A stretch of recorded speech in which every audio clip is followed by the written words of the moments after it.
बिस्मिल्लाहिर्रहमानिर्रहीम। रोजे की हालत में इंजेक्शन लगवाना कैसा है? बहुत सारे सवाल आ रहे हैं, बहुत सारे पूछ रहे हैं, बहुत सारे जानना चाह रहे हैं इस बारे में कि रोजे की हालत में इंजेक्शन के बारे में क्या है, क्योंकि बुखार है या फिर पूरे शरीर में कहीं पर दर्द है या कुछ और ऐसी कोई दिक्कत हो जाती है जिसमें इंजेक्शन लगवाने की नौबत आ जाती है। तो ये बड़ी दिक्कत, बड़ा अहम मसला है।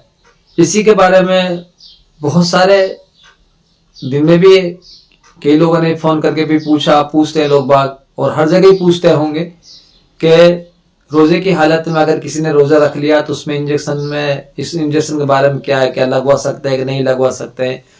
तो इसके बारे में जो जवाब तो यही है कि रोजे की हालत में इंजेक्शन लगवाने से रोजा नहीं टूटता है, क्योंकि जो इंजेक्शन जो लगाया जाता है वो दो जगह से उसकी दवा जाती है, दो जगह वो लगाया जाता है। या तो वो रग में लगाया जाता है, नस में लगाया जाता है, या फिर वो मांस में लगाया जाता है। और जिस चीज से रोजे में जो खलल पड़ता है वो मैदे के अंदर या फिर दिमाग की वजह से, इन चीजों अगर इनमें डायरेक्ट ये रास्ते से दवा पहुंचाई जाएगी मैदे के अंदर तो इनसे दिक्कतें हो जाती है। लेकिन ऐसा तो इंजेक्शन से ऐसी कोई नौबत आती नहीं है और पहुंचती भी नहीं है दवा, क्योंकि इंजेक्शन एक तो मांस में लगता है या फिर वो रग में लगता है, नस में लगता है।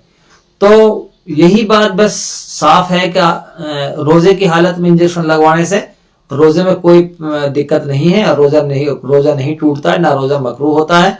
आप लगवा सकते हैं, और अगर कोई आपसे भी मालूम करना चाहता तो आप उसके लिए भी बता सकते हैं कि रोजे की हालत में इंजेक्शन लगवाने से कोई दिक्कत नहीं है और नहीं कोई रोजा टूटता, ना कोई मकरूह होता है, इसलिए लगवा सकते हैं। इसलिए तो ये बात खास तौर से आप तक ही बता दी गई है, तो आप इस बात को दूसरों तक भी बता दीजिए।